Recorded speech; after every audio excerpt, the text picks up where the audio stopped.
उससे अधिक की सजा की संभावना है का प्रावधान है और जिसमें चार्जशीट फाइल हो गई है, यानी चार्ज लग गए, चार्जशीट फाइल में चार्ज लग गए, यानी क्या कहते हैं आरोप तय हो गए। केवल उनमें क्रिमिनल केस में 2-3 स्टेज होते हैं। पहली होती है FIR जो पुलिस में होती है, उसके बाद पुलिस जांच करके चालान पुटअप करती है। ऐसे केस भी जिनमें चालान भी पुटअप किया गया है वो नामांकन पत्र में बताने की आवश्यकता नहीं है।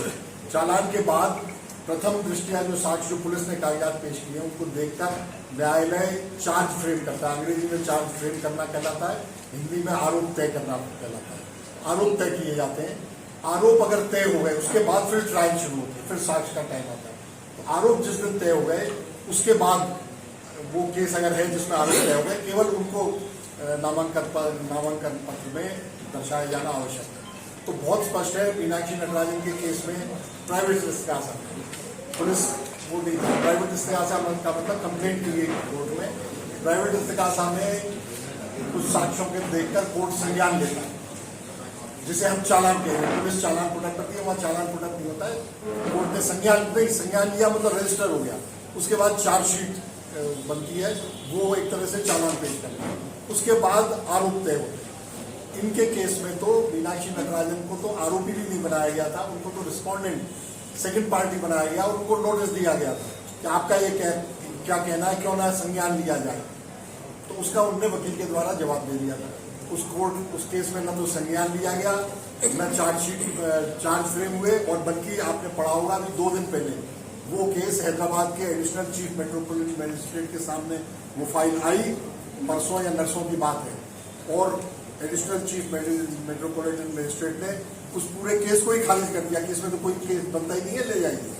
खारिज हो चुका वो केस। इतना कमजोर केस था, उसमें सुनवाई के योग्य नहीं था। उसमें न तो संज्ञान लिया कोर्ट ने, न चार्ज फ्रेम हुए, और यहाँ आपने कह दिया कि आपने नामांकन पत्र में दिखाई। तो इस तरह का हो गया जैसे पुराने जमाने में होता था कोऑपरेटिव के चुनाव में ये होता था कि वोटर लिस्ट में आपका नंबर 78 है, आपने नामांकन पत्र में लिखा वोटर लिस्ट में फलानी सोसाइटी में 78 नंबर, उनने 8 के आगे 1 0 लगा दिया, 780 कर दिया और रिजेक्ट कर दिया कि 780 है नहीं इस नाम का।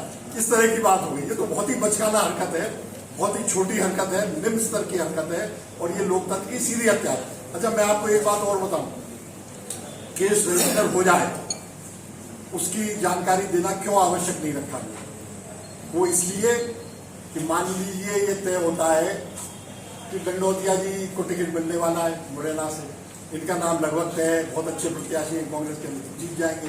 तो इनका सत्ता दल का जो विरोधी है, सत्ता का इस्तेमाल करके कहीं भी इनके नाम किसी को भी भेज के FIR लॉन्च करा दे। और जरूरी नहीं है मुरैना में कराए, इंदौर में करा दे, भोपाल में करा दे, ग्वालियर में करा दे, दतिया में करा दे। नामांकन आपको तो जानकारी है नहीं, आप तो उसमें उल्लेख करेंगे नहीं। नामांकन के बाद कह दिया साहब ये केस रजिस्टर है, इन्हें नहीं बताया। तो इसके लिए बचाव के लिए है कि केवल सत्ता दल तो अपना पद का दुरुपयोग करके केस रजिस्टर भी करा सकता है, चालान भी पुटअप करा सकता है, लेकिन कोर्ट प्रथम दृष्टिया जब संज्ञान ले लेगा और जब चार्ज फ्रेम कर देगा तब ये माना जाएगा कि हाँ वास्तव में कोई गंभीर अपराध का केस चल रहा है, इसलिए ये प्रावधान रखा गया। तो ये तो खुला उल्लंघन है, इसमें कहीं कोई बात ही नहीं है। इसमें एक और हास्यास्पद बात